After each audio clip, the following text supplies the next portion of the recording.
13 de setembro de 1987, Goiânia, Goiás. Um garoto de 6 anos brinca no quintal de casa. Ele passou pó azul brilhante no rosto, nas mãos e no corpo inteiro.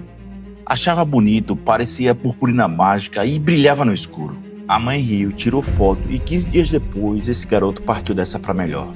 Setembro de 1987, Goiânia é uma cidade tranquila, 1 milhão de habitantes. Longe do litoral, longe de qualquer usina nuclear. Mas apenas em 16 dias, virou o epicentro do maior acidente radiológico fora das plantas nucleares. Pior até que Three Mile Island, nos Estados Unidos. No mesmo nível de Chernobyl, que tinha acontecido um ano antes. 4 mortos, 600 contaminados, 6 toneladas de lixo radioativo e 7 casas demolidas. E o pior é que ninguém sabia que estava morrendo.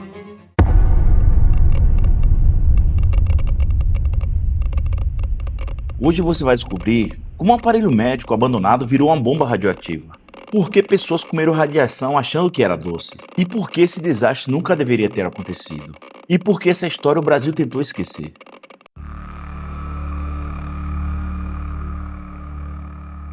Antes de entender o que aconteceu, a gente precisa entender como começou.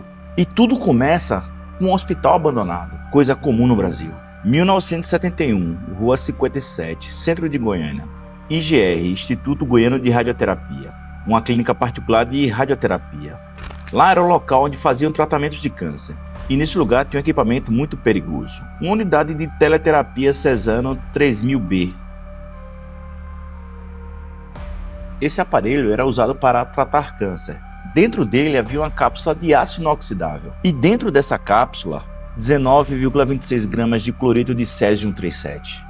Césio-137 é um elemento radioativo artificial. Não existe na natureza. Ele é criado em reatores nucleares, com meia-vida de 30 anos. Isso significa que leva 30 anos para metade da radiação desaparecer. E mais 30 para metade do resto. E mais 30 da metade, e mais 30 da outra metade. É isso mesmo que você entendeu. Isso dura séculos. Em 1985, o IGR mudou de endereço, foi para um prédio novo, mais moderno. E o equipamento antigo de radioterapia ficou para trás, abandonado no prédio velho. 2 anos depois, em 1987, aquele prédio estava em ruínas. Sem vigilância, sem cerca, sem nada. Teto desabando, mato tomando conta, vidros quebrados. E lá dentro, esquecido na sala, um cilindro de 51 quilos feito de chumbo, com um símbolo desbotado amarelo de radiação. Mas ninguém ligava para aquilo, até que...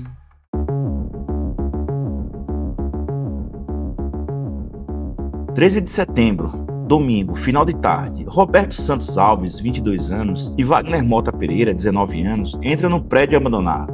Eles foram até o local com o objetivo, catar sucatas, porque queriam vender essas sucatas no ferro velho. E eles procuravam qualquer coisa de metal.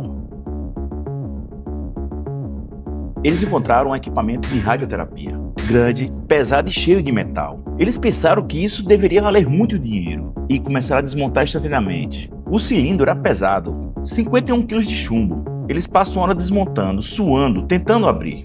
E a pele, nesse momento, começa a arder e a coçar ao mesmo tempo. Roberto vomita. Wagner sente tontura, mas eles continuam, porque não sabem que estão levando um banho de radiação. No dia seguinte, segunda-feira, eles voltam. Conseguem remover o cilindro e colocam o mesmo num carrinho de mão. E levam para a casa de Roberto, que fica na rua 26A, no setor do aeroporto, atravessando a cidade com 19 gramas de césio-137 num carrinho de mão.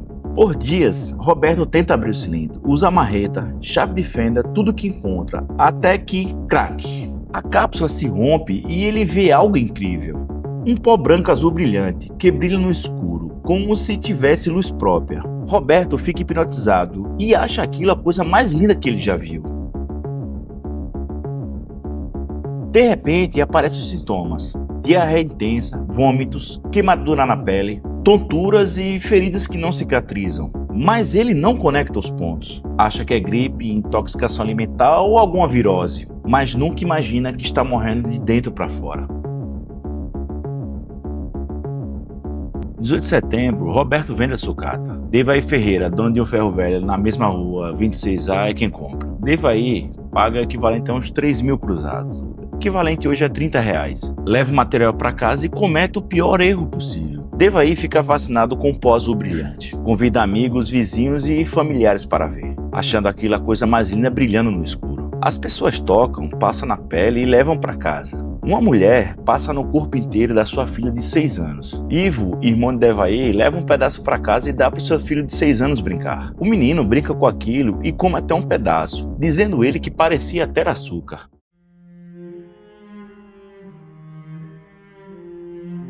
Dos dias 19 a 25 de setembro, dezenas de pessoas começam a passar mal. Diarreia violenta, vômitos incontroláveis, feridas na pele que não cicatrizam, queda de cabelo e sangramentos. Hospitais começam a receber pacientes com sintomas idênticos. Médicos ficam confusos, sem saber que doença é essa. Alguns acham que é alergias e outros pensam que é intoxicação alimentar. Uma médica chega a dizer que é a mesma comida estragada. Maria Gabriela Ferreira, de 32 anos, esposa de Devair, ela vê o marido, o irmão dele, os seus filhos e os vizinhos todos doentes. E ela lembra daquele pó azul brilhante. 28 de setembro, segunda-feira, Maria Gabriela toma uma decisão. Ela pega um pedaço da cápsula, põe na sacola plástica e pega o ônibus, indo até o prédio da vigilância sanitária. Ela chega suando, com as mãos tremendo e coloca a sacola no balcão. E solta a fatídica frase: "Eu acho que é isso que está deixando todo mundo doente." O funcionário olha, vê o pó azul brilhando sem saber o que é aquilo. Ele não sabe que nesse momento ele está olhando para a substância mais perigosa do planeta. Mas um físico da vigilância, Paulo Roberto Monteiro, decide investigar. 29 de setembro, no período da manhã, Paulo Roberto pega um detector Geiger. Se aproxima da sacola e a 1 metro de distância o detector explode. Ele congela e fala: "Meu Deus, o que está acontecendo?" Nesse momento ele desperta e corre para o telefone. Liga para o CENEM, que é a Comissão Nacional de Energia Nuclear, e fala que temos uma emergência radiológica em Goiânia.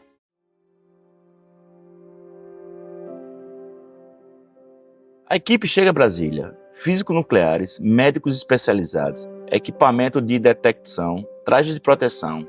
Eles começam a rastrear a radiação pela cidade. E o que descobrem é aterrorizante. 249 pessoas contaminadas externamente, 49 contaminadas internamente, 21 precisam de internação hospitalar, 6 toneladas de lixo radioativo, 85 casas contaminadas, 7 casas demolidas completamente e 3.500 metros cúbicos de lixo nuclear, incluindo roupas, móveis e animais. O Césio havia se espalhado por toda a cidade. Nos ônibus que Maria Gabriela pegou, nas casas dos vizinhos, no ferro velho, nas roupas, nas comidas.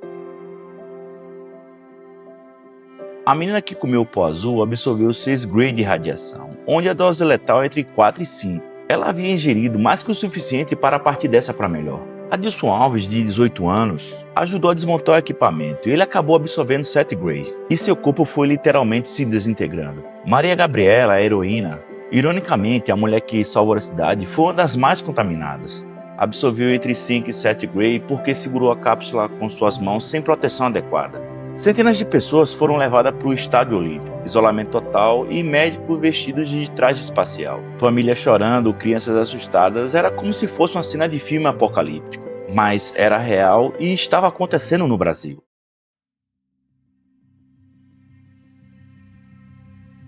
23 de outubro, um mês após a contaminação, a criança Lidy das Neves, de 6 anos, parte dessa para melhor. A causa da morte foi a hemorragia interna generalizada. Seus órgãos literalmente derreteram. Seu corpo estava tão radioativo que precisou ser enterrado num caixão de chumbo, dentro de outro caixão de madeira, no túmulo de concreto no cemitério Parque da Colina, separada dos outros porque, mesmo morta, seu corpo emitia radiação. Quando o carro funerário chegou, uma multidão tentou impedir, pedindo para não enterrar aquela criança ali para não contaminar os outros corpos. As pessoas jogaram pedras no caixão. A mãe da criança, Lourdes, foi protegida pela polícia e gritava que seu filho não era um monstro, era uma vítima. 4 dias depois, Admilson morre, falência múltipla de órgãos. O corpo também enterrado em caixão de chumbo. No mesmo dia, a terceira morte, Israel Batista dos Santos, 22 anos. No mesmo dia que Leide morreu, Israel também faleceu. Trabalhava no ferro velho e ajudou a distribuir o material, inconscientemente. E a última morte foi a que mais doeu, Maria Gabriela, a mulher que descobriu o desastre. A que levou a amostra para a vigilância, que salvou milhares de vidas, simplesmente morreu. Ela morreu sabendo que havia salvado a cidade, mas não conseguiu salvar a si mesma.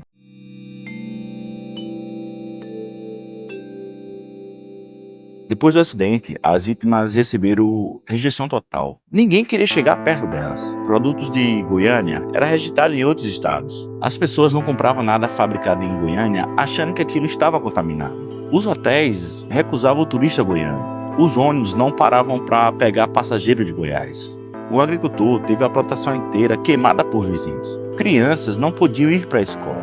É como se todos de Goiás fossem radioativos. O que fizeram com lixo radioativo? As 6 toneladas de material contaminado. Foi tudo lacrado em tambores de concreto e aço e enterrado em Abadia de Goiás, a 23 quilômetros de Goiânia, num depósito vigiado 24 horas por dia. Até hoje, aquele lixo vai ficar lá por séculos, porque a meia-vida do Césio 137 é de 30 anos, e aquele local só vai ser seguro daqui a uns 300 anos. Os proprietários do IGR foram processados. A vigilância sanitária foi duramente criticada. O CENEM foi criticado por falha na fiscalização. E nenhuma prisão definitiva. No final das contas, ninguém foi preso. Ninguém pagou pelo crime. Foi tratado como um acidente. Mas todos sabem que não foi um acidente. Foi uma negligência. Davi Ferreira sobreviveu por bom tempo. Teve câncer anos depois. Morreu em 1994, possivelmente em relação com a radiação, e leva a culpa pelo resto da vida. Wagner Mota Pereira sobreviveu também, vive até hoje com sequelas. Tem problemas de saúde crônicos e traumas psicológicos. Roberto Santos Alves sobreviveu inicialmente, morreu anos depois de cirrose. Nunca se recuperou totalmente. Lourdes, a mãe de Leite, lutou por indenização. Tornou-se ativista. Morreu em 2018, sem nunca ter superado a perda.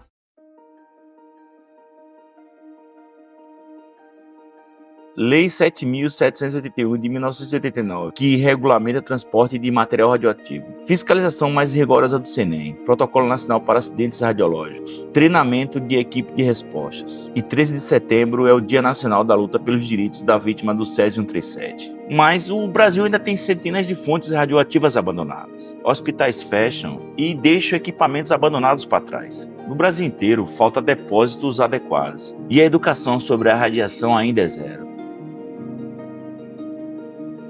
Em 2019, o CENEM fez um levantamento. Existe no Brasil mais de 3.000 fontes radioativas cadastradas. Dezenas de fontes ainda órfãs, perdidas ou abandonadas. Equipamentos médicos antigos sem destino. E a pergunta não é se vai acontecer de novo, é quando. Hoje em Goiânia existe um memorial, centro de convenções, com fotos, objetos e histórias. Pouquíssimas pessoas visitam. A cidade tentou esquecer.